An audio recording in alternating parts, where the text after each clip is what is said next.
Welcome to public TV news బులెటిన్ల ముందుగా headlines. మంచిర్యాలలో వ్యభిచారం నిర్వహిస్తున్న లాడ్జీల సీజ్. సింహాచలం రైల్వే స్టేషన్ రైల్లో మంటలు. పట్టణ కేంద్రంలో పుట్టగొడుగుల్లా పుట్టుకొస్తున్న హోటల్ బిర్యానీ సెంటర్స్. బీఆర్ఎస్ మాజీ సర్పంచ్ కార్యకర్తలపై దాడి చేసిన కాంగ్రెస్ నాయకులు.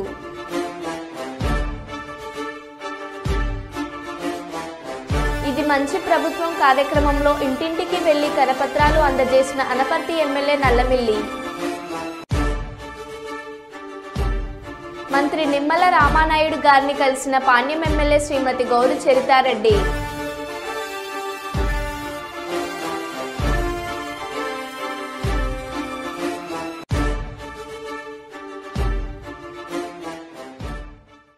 ఇక వివరాల్లోకి వెళ్తే, పెద్దపల్లి జిల్లా రామగుండం కార్పొరేషన్ 39వ డివిజన్ ప్రగతి నగర్లో లయన్స్ క్లబ్ ఆఫ్ రామగుండం మగువ ప్రతినిధి సోమారపు లావణ్య అరుణ్ కుమార్ ఆధ్వర్యంలో ఫ్రీ మెడికల్ క్యాంప్ నిర్వహించారు.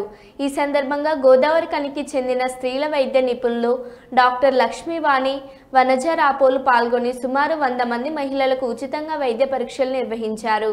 అనంతరం వారికి అవసరమైన మందులను ఉచితంగా సరఫరా చేశారు. అనంతరం కాలనీ వాసులకు ఆరోగ్య సలహాలను గురించి వివరించారు. ఈ సందర్భంగా లయన్స్ క్లబ్ ఆఫ్ రామగుండం మగువ ప్రతినిధి సోమారపు లావణ్య మాట్లాడారు.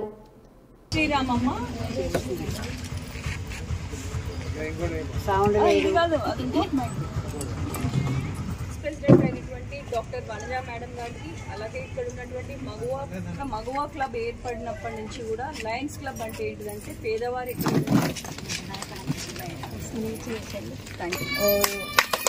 ఉన్నపడి ఉంటామని తెలియజేస్తే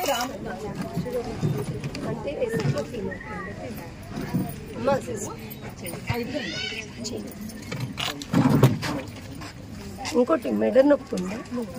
లేదు, మెడ నొప్పి. ఈసీజీ ఎప్పుడన్నా తీయించారు, చెయ్యి నొప్పి అయినా సరే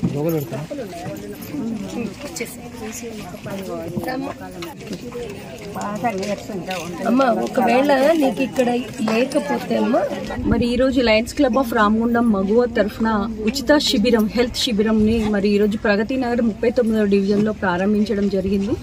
మరి ఈరోజు చూసినట్టయితే రామగుండం మరి చుట్టుపక్కల పరిసర ప్రాంతంలో కూడా హెల్త్ కండిషన్స్ చాలా కూడా దిగజారిపోయి ఉన్నాయి. క్లైమేట్ కండిషన్సే కానీ లేకపోతే వెదర్ కండిషన్సే కానీ మరి చూస్తున్నటువంటి ఈ దోమలతోని మరి ప్రకృతితోని కూడా మరి ఎన్నో విష జ్వరాలు, పేద ప్రజలు కూడా చాలా బాధపడుతున్నారు. అన్ని హాస్పిటల్స్ చూసినట్టయితే మరి కిటకిటలు ఆడుతున్నాయి. మరి ఆరోగ్య నిత్య మరి మహిళల కోసం కూడా ఒక హెల్త్ క్యాంప్ నిర్వహించాలని లయన్స్ క్లబ్ ఆఫ్ రామగుండం మగువ తలపెట్టింది. మరి ఇలాంటి ఉచిత సేవల్ని పేద ప్రజలకు వారికి నేరుగా దగ్గరకు వెళ్ళి వారి మందులు కూడా ఉచితంగా ఇవ్వడం జరుగుతుంది.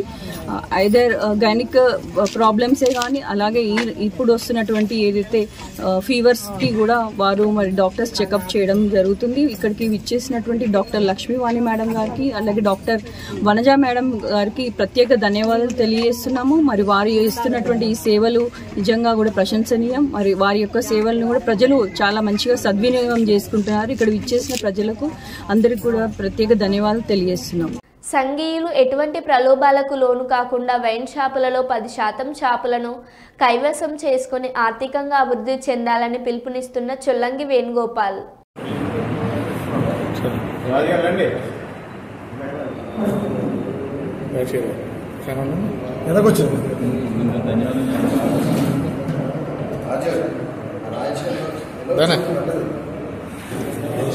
చెప్పండి. ఓకే,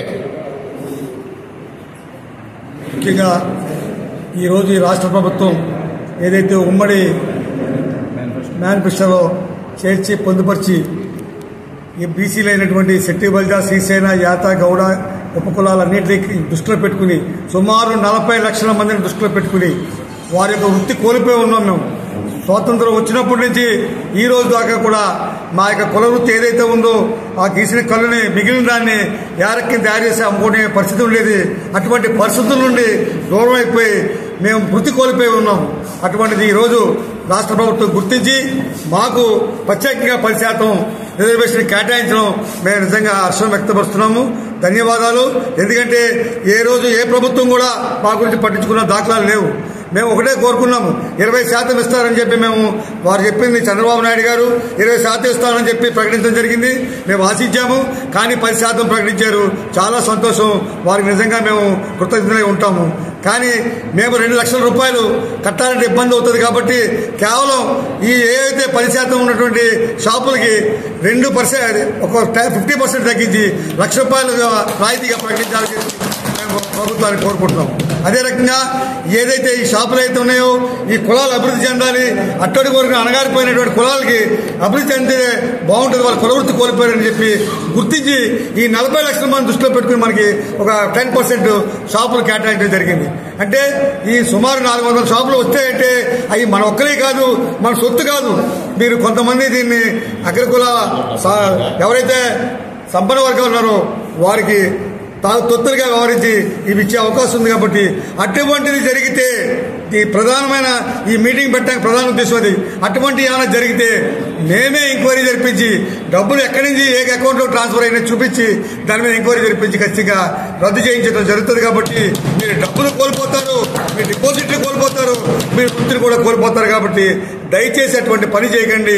10 మంది కలిసి ఒక గ్రూప్గా ఏర్పడి మీరు వేసుకొని మీ సహాయ సహకారాలు కావాలంటే మేము కూడా అందిస్తాము. ఖచ్చితంగా మిమ్మల్ని అంతా కూడా సమిష్టిగా ఎదిగే అవకాశాన్ని వినియోగించుకోవాలి. దీన్ని సద్వినియోగం చేసుకునే పరిస్థితి ఇస్తే చాలా మందికి ఉద్యోగ వృత్తి కూడా వస్తుంది. ఎందుకంటే ఇన్ని షాపుల్లో అనేక రకమైనటువంటి అంశాలు ఉంటాయి. అక్కడ స్టఫ్ కానీ ఇంకోటి కానీ వ్యాపారంలో సైడ్ పక్క వృత్తులు ఉంటాయి. కాబట్టి పనిచేసే వాళ్ళకు కూడా చాలా వృత్తి కల్పించడం అవుతాం. ఇటువంటి ఎంతో మంది నిరుద్యోగ వృత్తి కల్పించే ఒక మాత్రమైన అవకాశం ఈసారి వచ్చింది. కాబట్టి ఖచ్చితంగా మనం సద్వినియోగం చేసుకోవాలని, దీన్ని మిస్యూజ్ చేస్తే ఈ సంఘం తరఫున మేము ఖచ్చితంగా పటిష్టంగా దానిపైన చర్యలు తీసుకోవడానికి కలెక్టర్ గారి దగ్గరికి తీసుకెళ్లి ఖచ్చితంగా రద్దు చేయించడం కూడా జరుగుతుంది. ఖచ్చితంగా చెప్తున్నాం. కాబట్టి దయచేసి దీన్ని వినియోగించుకుని మన అందరూ సమిష్టిగా అభివృద్ధి చెందాలని, ఎవరైనా ఇంట్రెస్టెడ్ పీపుల్ ఉంటే ఇప్పటి నుంచి, ఎందుకంటే నోటీస్ జారీ చేసిన డబ్బులు అప్పటికప్పుడు సమకూర్చుకోవడం కష్టం కాబట్టి ముందుగా మనం మేల్కొల్పాలనే ఉద్దేశంతో, మన సంఘీయులు మేల్కొల్పాలనే ఉద్దేశంతో ఈ కార్యక్రమం తీసుకున్నాము. మీరు ఖచ్చితంగా అందరూ కూడా పెద్ద ఎత్తున దీనిపైన వేసి ఈ జిల్లాలో, ఈ ఉమ్మడి జిల్లాలో ఖచ్చితంగా మనం తప్ప వేరే వాళ్ళు ఎవరు కూడా, జనంలో కూడా అన్ని మనమే ఉండాలి. కాబట్టి దానికి అందరూ కూడా రాష్ట్ర వ్యాప్తంగా మన కైవసం తీసుకోవాలి. మన కులవృత్తి మనం కోల్పోయాం, ఇప్పుడు మనం దాన్ని చేసుకోవాలని చెప్పి ఇలాగ చేసినట్లయితే వచ్చేసారి మళ్ళీ ఏ ప్రభుత్వం వచ్చినా 20%, 30% పెంచే అవకాశాలు ఉంటాయి. ఇచ్చిన 10% కూడా మనం వినియోగించుకోకపోతే మన చేతుల్లో జారబెట్టుకునే అవుతాం. కాబట్టి దృష్టిలో పెట్టుకుని అందరూ కూడా సమిష్టిగా కృషి చేసి అన్ని షాపులు కూడా కైవసం చేసుకోవడానికి ముందుకు రావాలని చెప్పి ఆశిస్తున్నాం. భారతదేశంలో ఇప్పుడు జరుగుతున్న హాట్ టాపిక్లో ముఖ్యమైన మొదటి విషయమైన తిరుమల తిరుపతిలో జరిగిన లడ్డులో కలిపిన జంతువులతో తయారు చేయబడిన నెయ్యిని లడ్డులలో కలపడం గూర్చి బీజేపీ సీనియర్ నాయకుల శ్రీమతి మాధవిలత మీడియాతో మాట్లాడారు. వారు మీడియాతో మాట్లాడుతూ తిరుమల తిరుపతిలో జరిగింది చిన్న విషయం కాదని, కేవలం లడ్డుపైనే కాదు మొత్తం శ్రీవారి ఆస్తులపైన విచారణ జరపాలని డిమాండ్ చేశారు. ఆంధ్రప్రదేశ్ రాష్ట్రంలో తిరుమల తిరుపతి దేవస్థానం అంటే వెంకటేశ్వర స్వామి ఆలయంలో జరిగిన అత్యాచారం మాటలలో కూడా దాన్ని ప్రకటించలేనంత దౌర్భాగ్య స్థితి. అది సాక్షాత్తు శ్రీవారికి అందజేస్తున్న కలియుగ దైవమైన వెంకటేశ్వర స్వామికి అందజేస్తున్న మహాప్రసాదం జంతువుల మాంసంలో నుంచి వెలువడిన కొవ్వు పదార్థంతో చేయడం అంటే ఈ జన్మకు ఇంతకన్నా పాపాన్ని అంటగట్టుకోవడానికి ఇంకా వేరే ఒక మార్గమే లేని పరిస్థితి. మేమందరం భక్షిస్తూ ఉన్నాం ఈ ప్రసాదాన్ని. ఎందుకంటే ఇంకా అన్ని జంతువుల తిండి తిన్నాక మనుషుల్లాగా తింటున్నామని లేకపోతున్నాను. నేను భక్షించే పరిస్థితికి వచ్చారు అందరూ కలిసి, తెలియకుండా అమాయకత్వంతో. అది శ్రీవారి ప్రసాదమని ఇన్ని వేల మంది, కోట్ల మంది హైందవుల ఒక నమ్మకాన్ని, భక్తిని పెట్టుకొని మోసం చేయదలుచుకున్న ఆ దుర్మార్గులు ఎవరో గాని పరమేశ్వరుడు వాళ్ళకి పుట్టగతులు ఇవ్వడు. వాళ్ళు ఎవరో తేలాల్సిందే. ఇది ఒక ఆట అయిపోయింది, పరిపాట అయిపోయింది. ఇలా హైందవుల దేవాలయాలను వాళ్ళ నమ్మకాన్ని, వాళ్ళ సనాతన ధర్మాన్ని వాళ్ళకిష్టం వచ్చినట్టు, వాళ్లకు తోచినట్టు వాళ్ళు వాడుకోవడం జరుగుతోంది. ఎంత భయంకరమైన పరిస్థితి అంటే శ్రీవారి నగలు దొంగతనాలైపోయాయి, శ్రీవారి మణులు, మాణిక్యాలు, విగ్రహాలు దొంగతనమయ్యాయి. ఎప్పటి నుంచి? ఆకాశరాజు ఆయన కుమార్తె పద్మావతీదేవిని ఆయనకు వివాహం ఆడడానికి ఇచ్చిన రోజు నుంచి, ఆయన ఇచ్చిన బహుమతుల నుంచి ఉన్నాయి. ఎంతో మంది రాజులు వచ్చారు, ఎన్నో బహుమతులు ఆయనకి అర్పించుకుంటూ ఉన్నారు. అసలు ఆ లెక్క ఎవరికి తెలియదు, ఎన్నున్నాయో తెలియదు. ఈరోజు దేవాలయంలో ఉండిలో నుంచి డబ్బులు ఎగిరిపోతూ ఉంటాయి. ఏమిటి అన్యాయం? 7 కొండలని జప్తు చేసుకోవాలని చూస్తుంటారు. ఎవడబ్బ సొమ్మిది? కలియుగ దైవం ఆయన. కానీ ఈసారి జరిగినది మాత్రం చాలా అన్యాయము, అత్యాచారము. డబ్బు తింటే వీళ్ళు డబ్బు తినే రాక్షసులు అనుకోవచ్చు, కానీ దుర్మార్గంగా స్వామివారికి జంతు మాంసానికి ఇచ్చిన కొవ్వు పదార్థాలు పెట్టి వేల కోట్ల మంది నమ్మకంగా తింటున్న ప్రసాదాన్ని మా వరకు అందేటట్టు చేశారు వీళ్ళు. ఈ శాపం ఊరికే పోదు. వీళ్ళెవ్వరికి ఎవరు చేశారో ఈ శాపం ఊరికే పోదు. కాబట్టి ఇప్పటికైనా మేము ప్రభుత్వాన్ని కోరుకునేది ఒకటే, కేంద్ర ప్రభుత్వాన్ని, అయ్యా ప్రధానమంత్రి గారు, అయ్యా గృహమంత్రి గారు, దీన్ని దయచేసి మీరు ముందు పడండి. దీనికి సిబిఐ ఎంక్వైరీని పెట్టించండి. భారతదేశం సుభిక్షంగా ఉండాలని కోరుకుంటున్నాం. ఈ ప్రసాదము సాక్షాత్ అయోధ్యలోని రామచంద్రుడికి కూడా వెళుతూ ఉంటుంది. ఏమిటి మనకి కర్మ? ఈ మత మార్పుడి పిశాచులతో ఏలబడడం ఏమిటి దౌర్భాగ్యం? చైర్మన్ మన వాడు ఉండడు, ఈవో మన వాళ్ళు ఉండరు. ఇలా మరి వేరే వేరే మతాలకు సంబంధించిన వాళ్ళ దేవాలయాలలో మన వాళ్ళని పెడుతున్నారా? వాళ్ళకి ఫండ్స్ వస్తాయి, మరి ఆ ఫండింగ్ లో మాలాంటి వాళ్ళని పెడుతున్నారా? పెట్టమనండి వాళ్ళని కూడా, అయిపోతుందిగా. మేము పోయి అక్కడ కూర్చుంటాం, వీళ్ళు వచ్చి ఇక్కడ ఇట్లాంటి పనులు చేస్తుంటారు. అప్పుడు కూడా బహుశా మేమే న్యాయం చేస్తామేమో వాళ్ళకు కూడా. దీని రాజకీయం మీరు చేయదలుచుకున్నా హిందువులందరము మేము దీనికి రాజకీయం కానివ్వము. ఈ నిజం బయటికి వచ్చేంత వరకే మీ ఆధీనంలో ఉంది ఈ విషయం. ఈ నిజం బయటికి వచ్చింది, పటాపంచలయ్యింది. మాలోని ప్రతి హైందవుడి మనసులో ఉన్న వెంకటేశ్వర స్వామి జాగృతమైనాడు. ఇప్పుడు వేల కోట్లు, 120 కోట్ల హైందవులలో నుంచే కాదు, ప్రపంచ వ్యాప్తంగా ఉన్న ప్రతి హైందవుడి మనసులో ఉన్న వెంకటేశ్వర స్వామి జాగృతమయ్యాడు. హైందవ యుద్ధం మొదలయ్యింది. చూస్తాం ఏ విధంగా దీనికి న్యాయం జరగకుండా ఉంటుందో మేము చూస్తాం. ఇది చేసిన ప్రతి దుర్మార్గుడు బయటికి వచ్చేంత వరకు మేము ఊరుకోము. అహర్నిశలు పోరాడుతూనే ఉంటాం దీని గురించి. నేను ఖచ్చితంగా పోరాడి దీని సత్యం బయటికి వచ్చేంత వరకు ఊరుకోను నేను. జై బోలో సనాతన ధర్మ की జై. కాల్వను మట్టితో కప్పేస్తున్న బడాబాబులు ఎవరు? తూర్పుగోదావరి జిల్లా అనపర్తి నియోజకవర్గం బిక్కవోలు మండలం పందలపాక గ్రామంలో నిత్యం రైతులకు కొన్ని వందల ఎకరాలకు నీరు వెళ్లే మార్గం ఎన్డీఏ ప్రభుత్వం అధికారంలోకి వచ్చిన తర్వాత వెంటనే రైతులు పండుతున్న ఇబ్బందిని తొలగించడం జరిగింది. కానీ గుర్తు తెలియని వారు రాత్రికి పందలపాక వంతెన వద్ద పూర్తిగా మట్టి ఇళ్ల నుండి తెచ్చిన రాళ్లతో కాల్వకు కప్పెట్టడం గ్రామ రైతులు తీవ్ర ఆగ్రహం వ్యక్తం చేస్తున్నారు. ఇలా ఎవరికి వారు అనుకూలంగా ఆక్రమణ చేస్తే రేపు రైతులకు నీరు వెళ్లే మార్గం ఉంటుందా అని ఇరిగేషన్ అధికారులు అసలు ఇటువంటి కాల్వ కబ్జాలపై కన్నెత్తి చూడరు. అనపర్తి నియోజకవర్గం ఎమ్మెల్యే నల్లమిల్లి రామకృష్ణారెడ్డి రైతుల పాలిట దేవుడు, ఆయన వెంటనే చర్యలు తీసుకోవాలని గ్రామ ప్రజలు రైతులను కోరుతున్నారు.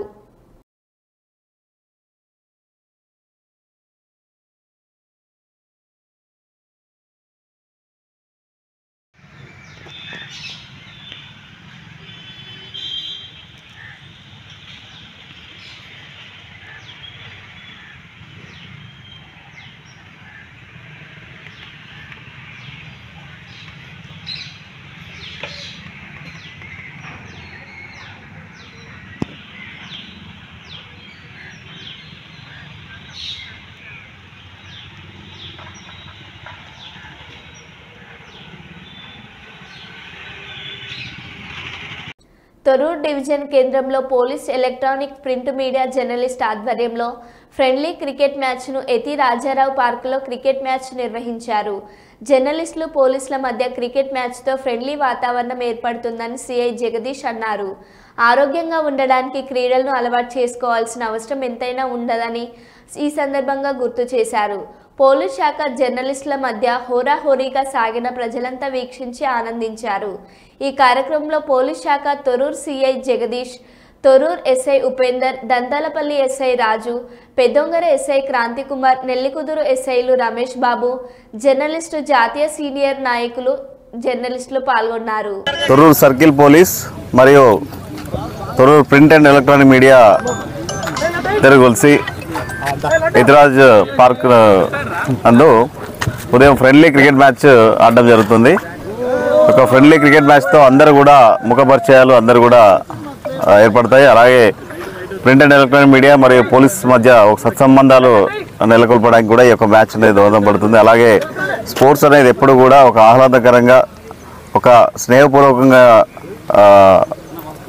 ఉంటుంది కాబట్టి అందరూ కూడా స్పోర్ట్స్మెన్ స్పిరిట్తో యొక్క ఈరోజు Thorrur police circle and Thorrur division జర్నలిస్టులు ఎలక్ట్రానిక్ అండ్ ప్రింట్ మీడియా వాళ్ళతో పోలీస్ శాఖ వారు friendly cricket match Ethrajarao memorial పార్క్లో పెట్టడం జరిగింది. ఈ మ్యాచ్కు పోలీస్ శాఖ వారు మరియు జర్నలిస్టులు కూడా ఎంతో ఆనందంగా ఆడడానికి ముందుకొచ్చారు. అందరికీ కూడా స్వాగతం పలుకుతూ ఫ్రెండ్లీగా ఆడుకుంటూ, ఎందుకంటే మనం పోలీసుతో గత 20 సంవత్సరాలుగా సత్సంబంధాలు ఎంతో ఉన్నాయి. అదేవిధంగా మళ్ళీ ఎందుకంటే కరోనా కాలంలో కొంచెం గ్యాప్ వచ్చింది, కానీ మళ్ళీ అదేవిధంగా మనం మంత్లీ ఒకసారి ఫ్రెండ్లీ మ్యాచ్లు పెట్టుకుంటూ మనం కూడా ఆరోగ్యంగా ఉంటాం. వాళ్ళంటే ఫిట్నెస్ కోసం ఎప్పుడు చేస్తుంటారు, కానీ మనం కొంచెం నిర్లక్ష్యం చేస్తున్నట్టు అనిపిస్తుంది. కాబట్టి జర్నలిస్టులు అందరూ కూడా రోజు గ్రౌండ్కి రావడం, వారానికి ఒకసారి మంత్ ఎండింగ్లో మ్యాచ్లు పెట్టుకొని మంచి వాతావరణం కల్పించుకుంటూ అందరం ఆరోగ్యంగా ఆనందంగా ఉంటాం. అట్లే మన circle Thorrur print and electronic ఆధ్వర్యంలో ఈరోజు క్రికెట్ క్రీడోత్సవాలను నిర్వహించుకోవడం జరుగుతుంది. అందులో భాగంగానే పోలీస్ శాఖ ప్రెస్ వాళ్ళంతా ఇక్కడ హాజరు కావడం జరిగింది. ముఖ్యంగా మనం ఒకటి గుర్తుపెట్టుకోవాల్సిన విషయం, క్రీడా మైదానాలు ఎక్కడైతే ఏ రాష్ట్రంలో అయితే ఉంటాయో హాస్పిటల్ అక్కడ తక్కువగా ఉంటాయి. ప్రతి ఒక్కరు కూడా క్రీడలను ప్రోత్సహించాలి. పోలీసు కానీ ప్రెస్ కానీ ప్రజల్లో చైతన్యం తీసుకొచ్చేందుకు ఈ క్రీడలను ప్రోత్సహించేందుకు మనం ఎంతో కృషి చేయాల్సిన అవసరం ఉన్నది. కాబట్టి ఈ దిశగా ప్రతి వారానికో నెలకు ఒకసారి పోలీసు కాకుండా ప్రెస్ కాకుండా ఇంకా మిగతా శాఖలు కూడా ఉన్నాయి. ఇక్కడ మిగతా శాఖలు కూడా మున్సిపాలిటీ కానీ మన రెవెన్యూ కానీ మిగతా శాఖలతో కూడా మనం గతంలో నిర్వహించుకున్నాం. ఈసారి కూడా నిర్వహించుకుంటే బాగుంటుందని అనుకుంటున్నాం. ఇది నాంది పలకాలి. గతంలో కూడా అనేకసార్లు మనం క్రీడోత్సవాలు ఇక్కడ ప్రెస్ను పోలీసు ఇదే శాఖలు నిర్వహించుకున్నాం. భవిష్యత్తులో కూడా ప్రతి వారానికి ఒకసారి ఫ్రెండ్లీ మ్యాచ్ మనం పెట్టుకుంటే బాగుంటుందని కోరుకుంటూ ఈ దిగ్విజయం కావాలని కోరుకుంటాను. సింహాచలం రైల్వే స్టేషన్ రైల్లో మంటలు. బెంగళూరుతో గౌహతి ఎక్స్ప్రెస్లో S7 బోగి చక్రాల వద్ద మంటలు. సాంకేతిక లోపంతో బ్రేక్ నుండి పొగలు. భయంతో పరుగులు తీసిన జనం పొగను అదుపులోకి తెచ్చిన ఫైర్ సిబ్బంది. అదుపులోకి వచ్చిన అనంతరం ట్రైన్ గౌహతి వైపుకు ప్రయాణం సాగింది.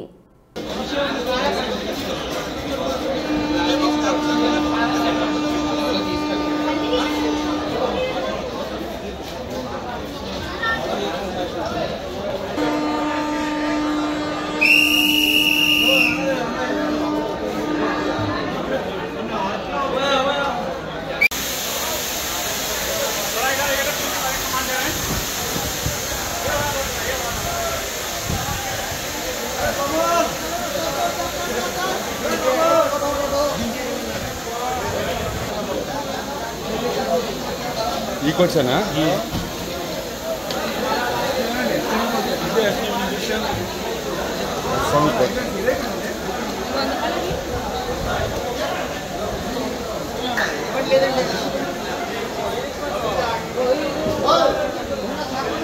ఏదో బండి ఉందండి.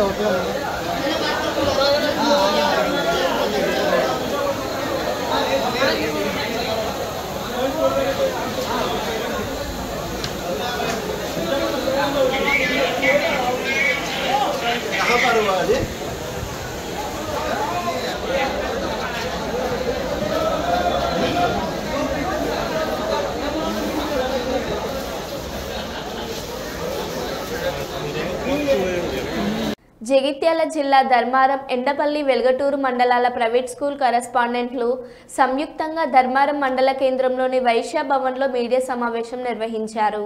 ఈ సందర్భంగా వారు మీడియాతో మాట్లాడుతూ, కొందరు తెలియని వ్యక్తులు మేము రిపోర్టర్స్ మని మరియు మేము పార్టీ ప్రెసిడెంట్ మని చెప్పుకుంటూ స్కూల్ యాజమాన్యంలను వేధిస్తున్న వ్యక్తులపై వారు చేస్తున్న బ్లాక్మెయిల్పై ఉన్నత అధికారులు చర్యలు తీసుకొని అట్టి వారిపై చట్టరీత్యా చర్యలు తీసుకోవాలని, రిపబ్లిక్ పార్టీ ఆఫ్ ఇండియా అని చెప్పి స్మార్ట్ కిడ్స్ ప్లే స్కూల్ కరెస్పాండెంట్ను చందాలు ఇవ్వనందుకు మానసికంగా వేధింపులకు గురి చేస్తున్న శివరాజుపై చర్య తీసుకోవాలని, ఇకపై ఇలాంటివి తిరిగి జరగకుండా తగిన రీతిలో ప్రైవేట్ స్కూల్ కరెస్పాండెంట్స్ అందరూ ఒక్కటై వీటిని ఖండించాలని అందరూ కరెస్పాండెంట్స్ నిర్ణయం తీసుకున్నామని తెలిపారు.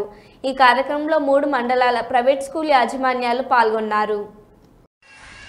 ధర్మారంలో జరిగినటువంటి ఈ సంఘటన గురించి మా ప్రైవేట్ పాఠశాలల కరెస్పాండెంట్లందరం కలిసి ఇక్కడ సమావేశం కావడం జరిగింది. ఇలాంటి ఈ స్మార్ట్ కిడ్స్ జరిగినటువంటి సంఘటన ఇక ముందు ఎవరి పాఠశాల కూడా జరగకుండా మేమందరం కలిసి ఏకతాటిపై ఉండి మా స్మార్ట్ కిడ్స్ పాఠశాల మహేందర్ గారికి సపోర్టుగా ఉండి అందరికీ ఎలాంటిది ఏం జరిగినా మేము ఒక తాటి మీద ఉండి ముందు ఉంటామని తెలియజేసుకుంటున్నాం. మా పై అధికారులు కూడా ఇలాంటి సంఘటనలు జరగకుండా చూసుకోవాలని కోరుకుంటున్నాం. మా ప్రైవేట్ పాఠశాల యొక్క బతుకులు చాలా క్షీణించిపోయినవి. అప్పటి నుండి మా పాఠశాల ఉపాధ్యాయులకు మేము జీతాలు ఇవ్వలేక మేము బతకలేక చాలా కష్టాలు అనుభవించినాం. అప్పుడున్నటువంటి ఆ ప్రభుత్వం వారు మా పాఠశాలలకు ఒక్కొక్క ఉపాధ్యాయునికి 25 కిలోల బియ్యము మరియు ఒక 2,000 రూపాయలు ఇవ్వడం జరిగింది. ఇప్పుడు ఈ రకరకాల పార్టీల వాళ్ళు వచ్చి మమ్మల్ని ఇబ్బందులకు గురి చేస్తే మేము అన్ని డబ్బులు ఎక్కడి నుంచి తెచ్చేయగలము? మేము బ్రతకడమే చాలా కష్టంగా ఉంది. కాబట్టి మా మీద ఇలాంటి అరచకాలు చేయకూడదని మేము విన్నవించుకుంటున్నాం. చందాల కోసం వచ్చి మమ్మల్ని బ్లాక్మెయిల్ డబ్బులు చందాలు ఇవ్వకుంటే మమ్మల్ని బ్లాక్మెయిల్కు గురి చేయడం జరుగుతుంది. తేదీ 11/9/2024 రోజున సాయంత్రం 5 గంటలకు కుతాడి శివరాజ్ అనే వ్యక్తి, అతను స్టేట్ ప్రెసిడెంట్ అని చెప్పి రిపబ్లిక్ పార్టీ ఆఫ్ ఇండియా, నేను ప్రెసిడెంట్ని, మాకు సభలు ఉన్నాయి, మాకు చందాలు కావాలని చెప్పి రావడం జరిగింది. దానికి మేనేజ్మెంట్ మా మేడం గారు కానీ నేను కానీ సున్నితంగా తిరస్కరించి, సార్ మా పరిస్థితి ఇది ఇక్కడ అని చెప్పేసి వివరించడం జరిగింది. దానికి అతను అరగంట సేపు మాతో వాగ్వాదం పెట్టుకొని ఆఫీసుల నుంచి బయటికి వెళ్ళిన తర్వాత, సరే మీరు మాకు సపోర్ట్ చేయలేదు కదా, తర్వాత మా కార్యక్రమం మేము చూసుకుంటాం, మేము ఎలా చేయాలో మేము చేసుకుంటామని చెప్పేసి బెదిరించి వెళ్ళడం జరిగింది. తదుపరి రోజు 12వ తారీఖు నాడు నా స్కూల్ పైన వ్యక్తిగతంగా నా పైన కక్ష పట్టి, స్మార్ట్ కిడ్స్ స్కూల్ పైన కక్ష కట్టి డబ్బులు ఇవ్వలేదు కదా, నేను నీకు అవి లేవు ఇవి లేవు అని చెప్పేసి, మీకు పర్మిషన్ లేదని చెప్పేసి, నేను ఎట్లా వాదన చేస్తున్నావు చూడు అని చెప్పేసి బెదిరించి మేడంకు కంప్లైంట్ ఇవ్వడం జరిగింది. పర్మిషన్ లేదని చెప్పేసి అని తప్పుడు ఆరోపణలతో మమ్మల్ని ఇబ్బందులకు గురి చేయడం జరుగుతుంది.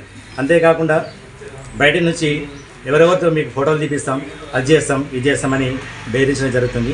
దీనికి మా ప్రైవేట్ పాఠశాల సంఘం, ప్రైవేట్ పాఠశాల ప్రధాన కరెస్పాండెంట్ మిత్రులు అందరం కలిసి ఏకతాటిపై ఈరోజు మీటింగ్ పెట్టడం జరిగింది.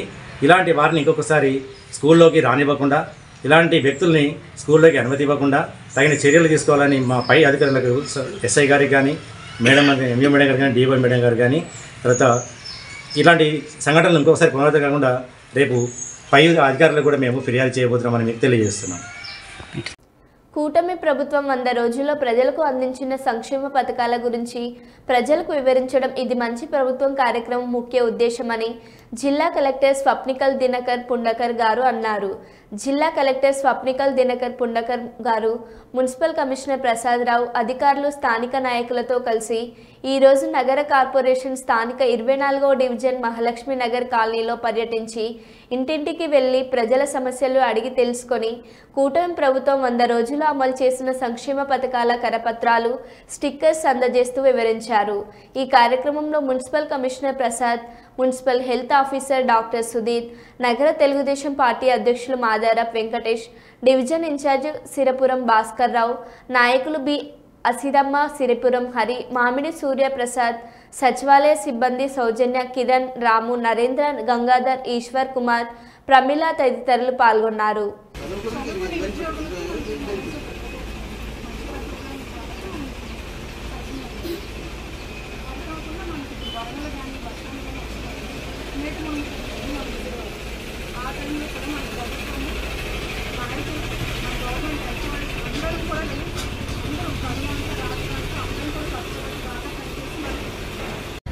అది 3 గంటలు 3 అవర్స్ ఎక్కడ పట్టుకుంటారు మీరు ఎక్కడ పెడతారు ఇదే దీంట్లో పెడతారా ఆటో వేసుకోవడం సార్ ఆటో దొరుకుతారా పిల్లలు కూడా తెచ్చుకోండి సార్ అన్న క్యాంటీన్ వాడతారా లేదు అదే మీరు ఇక్కడ ఉంది కాబట్టి ఇక్కడే వచ్చేస్తారు కదా ఆటో వేసుకున్నాం చెప్పమ్మా చెప్పు మన ప్రస్తుతం మన ప్రభుత్వం నేటికి 100 రోజులు పూర్తి చేసుకుని 100 రోజుల ప్రోగ్రాం అనేది మొదలుపెట్టింది.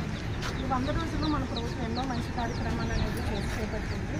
అందులో ముఖ్యంగా ఏంటంటే అన్నా క్యాంటీన్స్ అనేది మళ్ళీ రీఓపెన్ చేసింది. ఈ రీఓపెన్ చేయడం వల్ల చాలామంది పేదసార్ వాళ్ళు లేకపోతే జీవనోపాధి కోసం ఊర్లకు వచ్చిన వాళ్ళకి ఆ మధ్యాహ్నం అని ఉదయం అని రాత్రి అని ఇబ్బందులు పడుతున్నారు కదా, వాళ్ళందరికీ కూడా 3 పూట్ల కూడా ఉదయం మధ్యాహ్నం రాత్రి 5 రూపాయలకి కేవలం 5 రూపాయలకి మనకు అన్నా క్యాంటీన్ ఫుడ్ అనేది ఫ్రీగా అనేది అంటే అంత తక్కువ నామినల్ ప్రైస్ అనేది పెడుతున్నారు. ఇది చాలా ఉపయోగపడేటువంటి రేట్ చాలా పెరిగిపోయింది డెవలప్ అయింది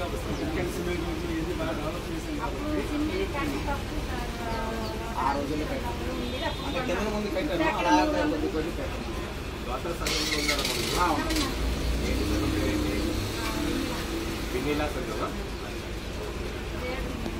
మీరే లేరా ఏం చేస్తారు? మరో బులెటిన్లో మళ్ళీ కలుద్దాం. Stay tune.